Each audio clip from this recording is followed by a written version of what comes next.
Wir sind Alessandra und Björn und reisen seit 2 Jahren durch Südamerika. Gerade wollen wir unsere Tour in den Amazonas-Regenwald vorbereiten. Und dann das. 50.000 Kilometer Dirt Road. So können wir nirgendwo hinfahren.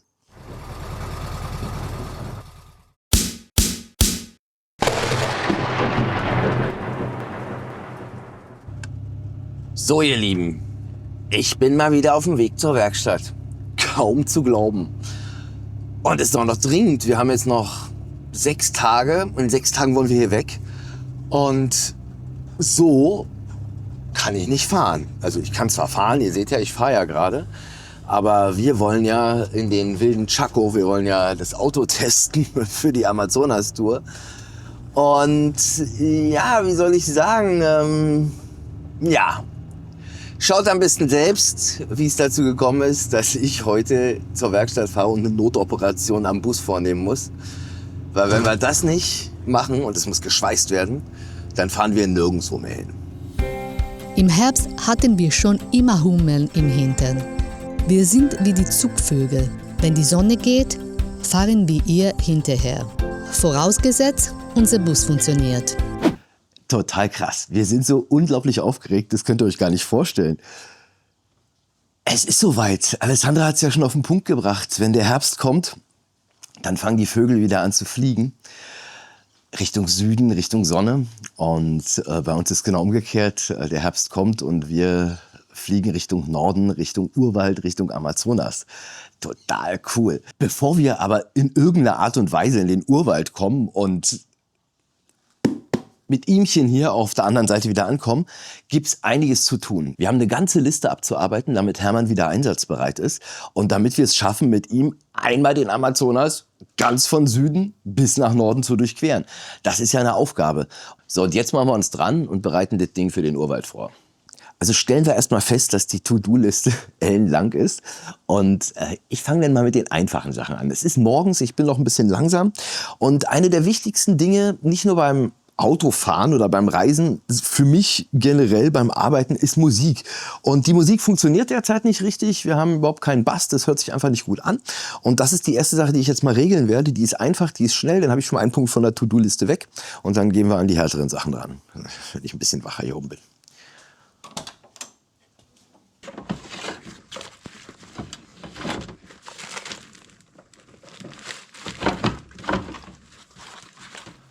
Zum Verständnis, unser Bass ist hier drunter, unter dem Drehsitz. Und jetzt muss das Drehgestell raus und dann ist da drunter der Bass und da scheint irgendwas nicht zu stimmen. Also so ein Feuerlöscher macht ja wirklich Sinn. Aber ich sehe gerade, gut, ich soll es vielleicht auch wissen, weil ich habe ihn ja mal gekauft. Aber wie es so ist, die Zeit verrennt ja unglaublich schnell. 2018. Ob das Ding noch so viel Sinn macht? Ich glaube, ich kaufe mir einen Paraguay 9. Also er ist noch im grünen Bereich. Ob das was sagt? Vielleicht kommt er am Ende nur so ein raus und dann macht es ja auch keinen Sinn. Könnt ihr mal in die Kommentare schreiben, ob man so einen Feuerlöscher... Ja klar, muss der natürlich neu sein und vielleicht geprüft sein. Aber was passiert mit dem über die Jahre? Geht der denn einfach kaputt? Schmeißt man den denn weg? Was macht man damit? Würde mich ja mal interessieren. Schreibt mal in die Kommentare. So, da haben wir jetzt den Übeltäter.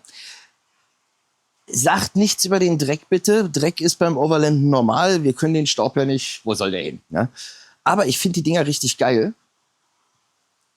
Die passen direkt unter einen T3-Sitz, machen richtig Alarm, ist halt ein aktiver Bass. Und damit haben wir halt vorne einen coolen Sound. Jetzt funktioniert der Bass aber halt nicht mehr und dementsprechend will ich jetzt mal rausfinden, woran es liegt. Hoffen wir mal, dass er nicht kaputt ist, aber ich gehe mal schwer davon aus, dass das nur ein Kabel sein wird, was da nicht mehr richtig passt. Oder am Radio hinten was. Wir werden sehen. Hauptsache, das Ding läuft wieder und danach gehen wir dann an die härteren Sachen. So, ich habe den Übeltäter schon gefunden. Seht ihr die Schraube da unten? Die ist offen und da kommt der Strom ja an. Wenn die offen ist, kommt da nicht mehr noch Strom an. Das war's. Ja, eigentlich nur ein total kleiner Fehler. Man denkt sich so, naja gut, die Box geht nicht, reparieren wir sie. Ist ja eine aktive Box, das heißt, da geht ein Pluskabel hin, was auch relativ dick ist, weil es natürlich viel Strom leiten muss, weil das Ding viel Watt hat. Und Jetzt habe ich mir gedacht, da kommt keine Musik an, irgendwas am Radio. Nee, eigentlich total gefährlich. Es ist das Pluskabel, also der Anschluss vom Pluskabel gewesen. Da, wo das Pluskabel mit dem Verstärker verbunden ist, dort ist die Schraube aufgegangen. Jetzt bin ich aber zum Glück einer von denen, die dreimal um alle Ecken denken und habe die Kabel schon so verlegt gehabt, auch mit Kabelbindern, dass selbst wenn eine Schelle aufgeht, das Kabel nicht direkt zurückploppen kann, weil sonst wird es direkt auf die Karosserie knallen. Und das ist ja die Brandgefahr Nummer 1. Also klar habe ich da eine Sicherung dran, aber das Kabel ist sehr lang. Es geht um alle möglichen Ecken rum und hoffen wir mal, dass die schnell kommt, die Sicherung. Wenn die nicht schnell kommt, dann hast du natürlich Gefahr. So, jetzt habe ich das Ding festgemacht, Sound ist wieder da, weiter geht's. Eine Sache, die ich schon ewig machen möchte, ist nochmal 1,3 cm hinten hoch. Wir haben ja schon 2 cm hinten drin. Ich habe mir aber angeguckt, dieser Dorn, der da oben in der Feder drin ist, der ist lang genug und das federt eh nie aus. Wir haben Federwegsbegrenzer drin, das ist alles super. Und ich denke, dass ich damit den Stoßdämpfer nochmal entlasten kann, weil ich kriege den hinten nur hoch, wenn die Stoßdämpfer sehr stark aufgeblasen sind. Und das macht die Dinger natürlich kaputt, wenn du die immer mit 8 Bar fährst. Vielleicht kann ich sie mit dem Ding nur mit 6 Bar fahren, mit dem gleichen Ergebnis. So, das ist die Idee, wenn wir zuerst einbauen. Dann haben wir uns ja das ewige Kind, der ewige Stress, unser Sorgenkind. Ja. Wir sind ja selber schuld. Wir haben unsere Bremse abgefackelt, weil wir die festgestellt haben und der ganze Bremsbelag war da drinne und total überhitzt. Danach ist auch der Bremszylinder kaputt gegangen. Es war wirklich alles kaputt. Jetzt habe ich alles. Das heißt, wenn die Scheibe drin ist, also das Ding höher ist, dann machen wir die Bremsen neu auf der einen Seite. Scheibe auf der anderen Seite, Bremsen auf der anderen Seite und dann stellen wir den ganzen Kram ein und dann sollten wir eigentlich wieder eine vernünftige Feststellbremse haben, vernünftig hinten Bremsen auf beiden Seiten. Ja, und hoffentlich ein bisschen höher sein. So, das ist das Ziel. Wird auf jeden Fall ein ganzer Haufen Arbeit und ich hoffe, dass ich vom Dach her hinpasse, weil wir passen gerade so durch und ich habe jetzt oben so 40 cm Platz, aber ich glaube, die müssten reichen. Viel höher muss ich ja mit dem Ding nicht. Auf geht's. So, bevor wir den hochheben, machen wir natürlich die Stoßdämpfer weg, weil die verhindern ja, dass das Ding richtig ausfedert. Und wir wollen ja ganz ausfedern, sonst kriegen wir die Feder ja nicht raus. So, also Stoßdämpfer immer zuerst weg und auch bei den Stoßdämpfern natürlich die Luft ablassen, weil sonst drückt mir das ja direkt den Stoßdämpfer raus.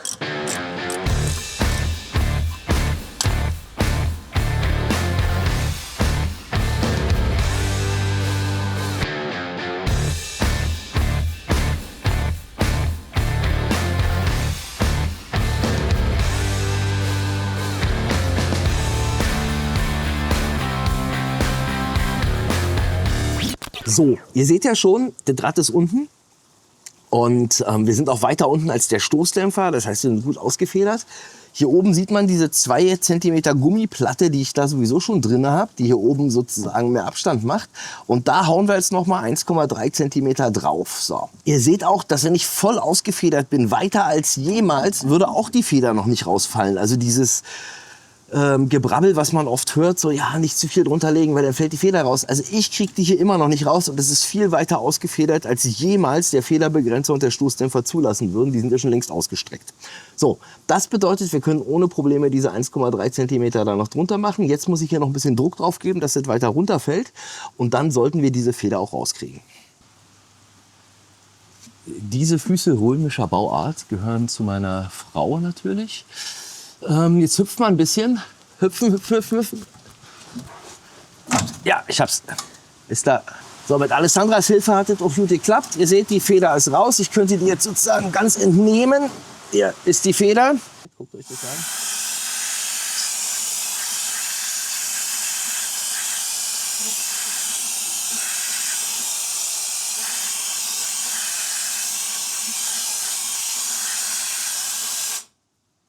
Sauber. So, wie ihr hier sehen könnt, ist die Federaufnahme kaputt. Und deshalb werde ich jetzt irgendwie improvisieren müssen, weil ich habe ja keine andere. Wir sind hier 1 Zentimeter schon zu tief, weil das hier einsackt. Und das können wir beheben mit Gummischlauch. Ich habe hier noch so ein bisschen Schlauch von einem Motorrad oder von einem Motorradreifen war das, glaube ich. Und den schneide ich jetzt zu, lege den da rein in mehreren Schichten übereinander. Und dann hoffen wir mal, dass es ein bisschen höher kommt und auch so ein bisschen die Vibrationen von der Karosserie runternimmt. Also beziehungsweise von der Achsaufhängung. Und vorne war so ein Gumminippel, der ist jetzt ab, deswegen geht es jetzt leicht rein und raus. Und ich werde jetzt mal versuchen, den Gumminippel da reinzustecken. wenn die Feder in Position ist, dann brauche ich vielleicht gar keine Hilfe von Alessandra, dann macht das die ganze Sache schon einfacher. Weil es kann ja nicht sein, dass hier einer wie so ein Bekloppter auf dem Ding drauf rumspringen muss. Okay. So, und vielleicht kriegen wir das jetzt hin, dass ich diesen Gummistopfen eben nach der Feder erst reinstopfe. Der hat ja hier so eine Verriegelung. Und wenn das funktioniert, na, dann ist ja total einfach. Dann ist es ja überhaupt ja kein Stress hier. Ja, das fängt schon damit an, dass ich den... Ah doch. Warte hier. Dann kriegt den rein in die Feder.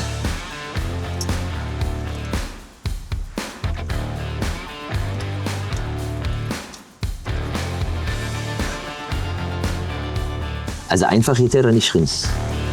Dann gucken wir den da reinpressen in irgendeiner Art und Weise. Ich kann natürlich von unten von der Feder nicht allzu viel Druck aufbauen. Ja. Dann können wir den Stoßdämpfer eigentlich auch schon wieder festmachen. Weil für den Rest muss der ja nicht freischweben hier.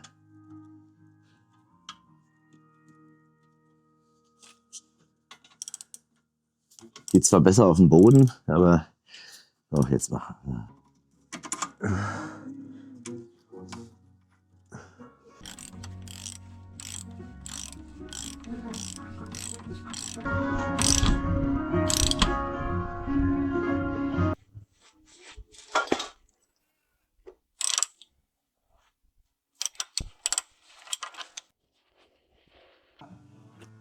So, sitzt.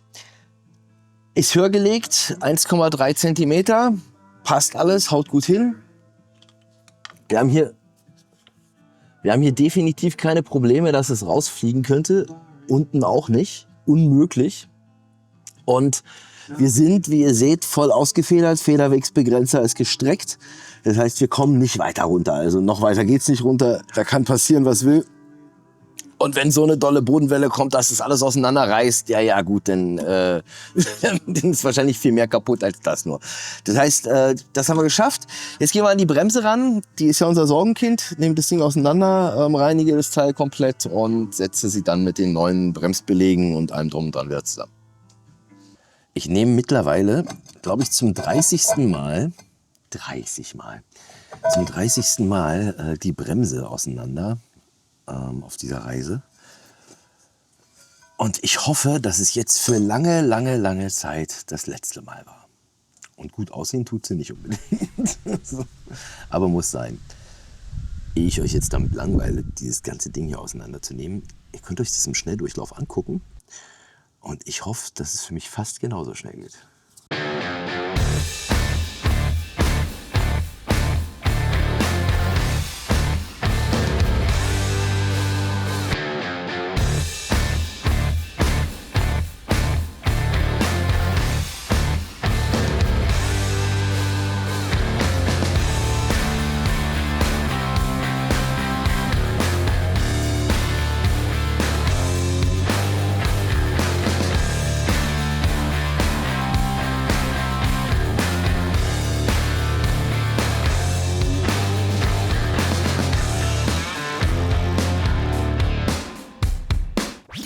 Guckt euch die Dinger mal an, das ist nicht zu fassen. Da ist überhaupt gar nichts mehr drauf, das ist Metall auf Metall. Hier unten ist noch so ein ganz bisschen. Also hier unten ist noch so ein Rest. Aber jetzt kommt's. Ich will mal was zur Reparaturen im Allgemeinen sagen. Wir Deutschen haben immer so den Hang dazu, hören wir irgendwas so und dann muss repariert werden. Also dann ist da irgendwas falsch, das muss repariert werden. Wir hatten eine vernünftig funktionierende Bremse, könnte man sagen. Die hat lediglich, wenn wir auf unsere Keile draufgefahren sind, auf unsere Auffahrkeile draufgefahren sind, eben nicht total blockiert, sondern wenn man sich dann im Auto bewegt hat, hat es immer so gemacht und dann ist der Wagen langsam runtergerutscht. Also, wir haben vor über einem Jahr in Paraguay das erste Mal dann eben diese Feststellbremse, also die hintere Bremse, die Trommelbremse gemacht, damit wir eben ganz fest stehen. Mit dem Resultat, dass wir dann gar nicht mehr fest standen. Es hat überhaupt nicht mehr gebremst, weder vorne noch hinten. Dann ist es irgendwann abgefackelt. Dann sind das ja schon nochmal neue Bremsbeläge. Also wir haben seitdem zweimal die Bremse neu gemacht. Ich hoffe, dass es damit jetzt aber erledigt ist. Aber eigentlich wollte ich euch damit nur mitgeben, solange irgendwas auf so einer Reise noch irgendwie so ein bisschen funktioniert, ja, weitermachen. Einfach weiterlaufen lassen, bis es dann endgültig kaputt ist. Man kann ja vorher schon das Ersatzteil kaufen, ist ja kein Problem. Aber das zu wechseln, bevor es nicht wirklich gar nicht mehr funktioniert, hat uns jetzt sehr viel Zeit, Nerven und auch Geld gekostet. So, jetzt mache ich die neue.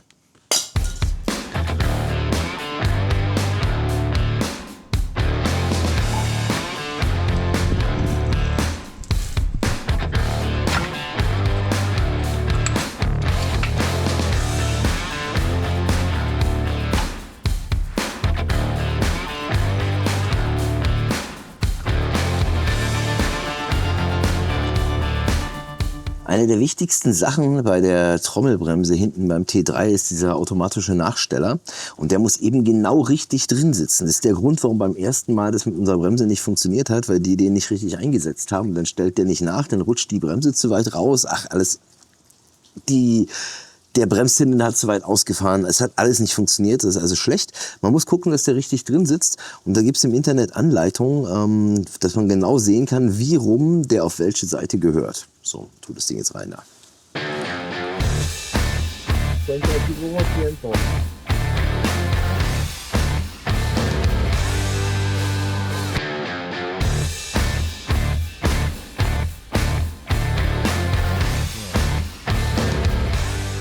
Ihr könnt ja jetzt übrigens mal sehen, warum wir noch nicht loskommen. Es kommt immer wieder so richtig, also es ist heute richtig heftig mit dem Regen. Soll die ganzen nächsten 3-4 Tage regnen. Und wenn das so auf einer Erdstraße regnet, dann kommt man da gar nicht weiter. Dann ist egal, was ich da am Auto rumbaue, ob ich den Höher lege oder sonst was. Da bleiben alle stecken, auch die LKWs, also auch diese Reise-LKWs, die 4x4 oder 6x6 sind. Die kleben dann alle in diesem matschigen Boden. Und deswegen warten wir eben noch, bis Trockenzeit ist, damit uns das nicht passiert.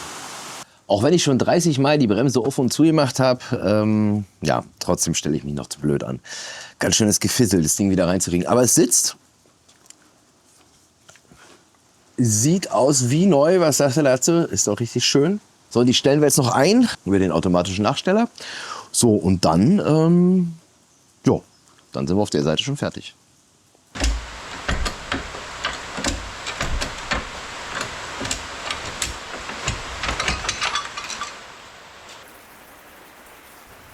Und schaut mal hier, das ist die Seite, die ich schon gemacht habe und die ist 3 cm höher als die andere Seite.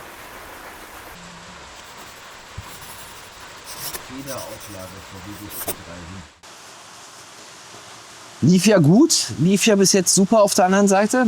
Und jetzt, es war ja schon auf der anderen Seite ein bisschen vergammelt, aber irgendwie konnte man es noch retten.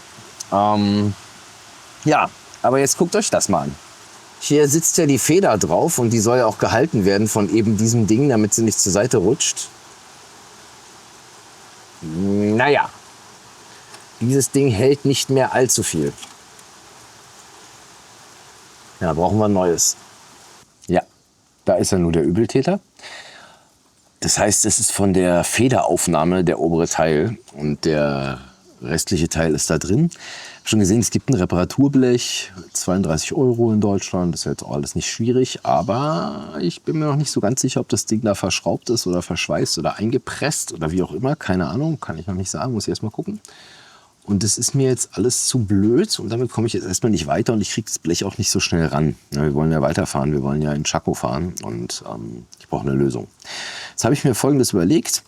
Ich lasse mir da einfach eine Mutter drauf schweißen und dann hole ich mir einen Gummipfropfen, der genauso dick ist wie dieses Ding hier, mit oben, meinetwegen eine Sechskantschraube oben oder einen Gummipfropfen, der ein Loch hat, wo ich eine Sechskantschraube reinschrauben kann.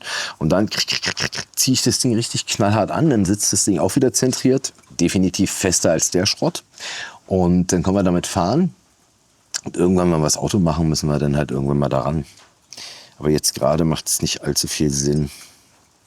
Was ein Tinnef. Das sind 50.000 Kilometer Dirt Road. Unglaublich. Ja, so können wir natürlich nicht fahren, also zumindest mal nicht weit. Ja, wenn uns die Feder dann rausspringt irgendwo im Desert, dann wäre das ganz schön blöd. Ich werde mal morgen gucken, ob ich jemanden finde, der mir entweder das Ding anschweißt oder da an der Stelle irgend so ein rundes Eisen anschweißt. Das reicht ja, das muss ja nicht das Gleiche sein. Ob da ist irgendein Eisen, was fest ist, was sich nicht bewegt, wo die Feder nicht runterrutschen kann. Mehr brauchen wir ja gar nicht. Das muss nicht gleich aussehen. Das ist völlig egal. Ja, so. Und das versuchen wir mal morgen. Ich denke, das kriegen wir hier schnell hin.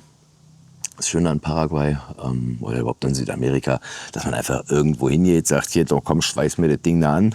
Und dann machen die das. Da gibt es dann kein Trara von wegen, ja, aber das kenne ich, das Originalteil. Und genau. Das machen wir morgen und dann sind wir hoffentlich vom Auto auch fertig. Beide Seiten hoch, beide Bremsen sind gut jetzt. Also die linke war noch gut, die habe ich jetzt nicht gemacht. Rechte Bremse ist gut, linke Bremse ist gut, beide Seiten höher. Ja, Getriebe, kommt kein Öl mehr raus, hat sich erledigt. Danke Getriebe, von alleine. Man muss eigentlich einfach nur Zeit lassen und nicht ständig reparieren. Einfach mal machen lassen, das macht es dann von ganz alleine. Aber dann sollten wir eigentlich, wenn wir die Federn hinten festkriegen, so weit sein, dass wir fahren können. Ich freue mich.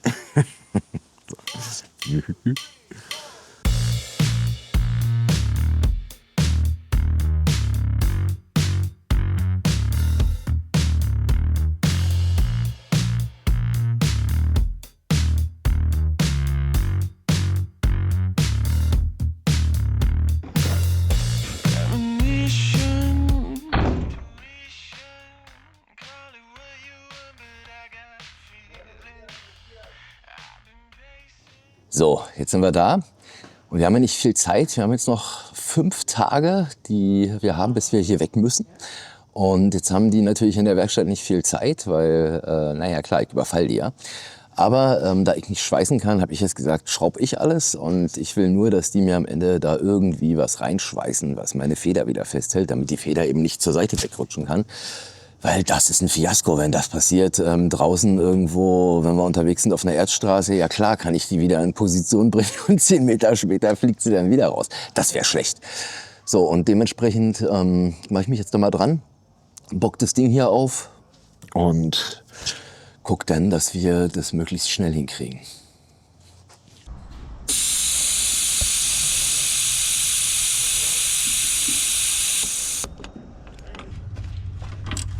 So, hier, guck, das ist rausgebrochen. Das ist rausgebrochen. So, und jetzt mache ich die Feder raus. Wir müssen nur gucken, dass wir hier entweder so ein Metallrohr raufschweißen. Mehr ist ja gar nicht. 4 Schweißpunkte raus, das war's. Mehr brauche ich von dir nicht. Aber ich kann nicht schweißen, das ist alles. Also ich baue das alles aus. Wir finden nicht das zum Schweißen, das suche ich schon 2 Tage und finde nicht. Ich weiß nicht, wo die hingetan haben. So, ihr Lieben, perfekto. Wir haben jetzt entschlossen, also das Team hier von Volker, die fahren ja Rallye, die kennen sich also aus mit schlechten Straßen, Fahrwerk vom Auto und die haben sich das angeguckt und haben gesagt, also pass auf, das ist Schwachsinn, die Feder kann da nicht rausrutschen, weil die ist mit einer Ecke, liegt die da drin in so einer, wie sagt man, in so einem Bett und in diesem Bett, da kommt die nicht nach links, nicht nach rechts und nicht nach oben. So, und da wir ja sozusagen völlig zusammengepresst sind, kann die sowieso nicht weg. Und jetzt kommt noch was anderes dazu. Wir haben ja einen Federwegsbegrenzer. So, hier, guckt, da. Der ist zwar ein bisschen angeschnuppelt hier schon, aber das reicht, das hält den. Und das bedeutet ja schlussendlich, dass wir gar nicht weiter ausfedern können als jetzt. Und jetzt sitzt die Feder da bombastisch fest drin. Also hier, ich kann da dran rütteln, so viel ich will, die bewegt sich nicht links und rechts. Und wenn ich jetzt das Gewicht vom Fahrzeug drauf packe, ist die halb zusammengedrückt. Also da bewegt sich gar nichts mehr. Das sind dann 2000 Kilo, die da drauf lasten. Oder zumindest mal 1,5 auf der Hinterachse. So, wir fahren hier mit 3 Tonnen, vielleicht auch ein bisschen weniger. Gut. Drauf geschissen. Ist ja auch nicht wichtig. Definitiv lassen wir das jetzt so. Ich schraube das Rad wieder an. Das ist gut. Kann ich mich um andere Sachen kümmern. So. Und muss nichts am Auto rumschweißen, weil ich hätte jetzt noch die Batterien abklemmen müssen. Wir hätten hier gucken müssen mit der Bremsleitung. Also ich bin froh, dass ich es erstmal nicht machen muss. Wir fahren jetzt und gut, falls es irgendwann passiert, dann passiert es halt. Also auf der Autobahn wird es sicherlich nicht passieren. Wenn es passiert, passiert es auf einer Erdstraße. Und da sind wir langsam. Wisst ihr, was ich an der Werkstatt hier so mag? Es ist ja nicht nur, dass Volker ein Freund von mir ist, sondern hier stehen halt auch Sachen drum, die mir Vertrauen schenken. Schaut mal hier. Ist der nicht wunderschön? Eine Doka. Und die kennen sich im Allgemeinen mit alten Autos aus, darum geht's ja. Also schauen wir doch mal hier, so ein Ding hatte ich auch mal. Ist der nicht geil? Ewig nicht gesehen. Und den gibt es natürlich auch noch als Pickup. Das ist ja das abgefahrenste überhaupt.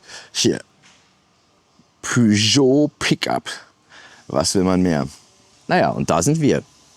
Also ich packe jetzt hier alles zusammen, fahre vom Acker wieder nach Hause zu Alessandra und jo. Und dann machen wir das Auto fertig, Wassertanks reinigen, allen Kram, den wir noch zu machen haben, und dann sind wir abfahrbereit. Ja, das ist richtig dick. Cool, dass wir das so lassen können. Ach, ich habe schon Angst gehabt, dass wir jetzt am Auto rumschweißen müssen, aber ja, das ist okay so. Wir lassen das jetzt einfach so, wie es ist, und fahren. Ich habe jetzt noch die Wassertanks gemacht. Die waren ja jetzt schon fast seit 4 Monaten mit Restwasser drin und so einem Mikrofilm sozusagen, so einem Biofilm. Und diesen Biofilm, den haben wir beseitigt. Wir haben Chlor reingepackt, also so Wassertankreinigung in beide Tanks. Haben das jetzt mal eine Nacht stehen lassen, schön geschüttelt, das Auto durchgeschüttelt und jetzt auch laufen lassen durch die Leitung. Jetzt lassen wir den ganzen Kladderadatsch wieder ab, machen neues Wasser rein, laden das Auto, packen allen unseren Kram ein und dann, ja, ich kann es einfach nicht fassen. Und dann geht's auf in den Chaco, Testlauf für den Regenwald, Testlauf für unsere Amazonas-Tour. Und ihr könnt dann sozusagen in der nächsten Woche sehen, wie es auf in den Chaco geht. Also, für heute ist Schluss. Wir sehen uns in der nächsten Woche mit dem Abenteuer in den Chaco. Viele wilde Tiere und weite Strecken und viel Wildnis. Und wir sehen uns in der nächsten Woche. Bis dann, ciao.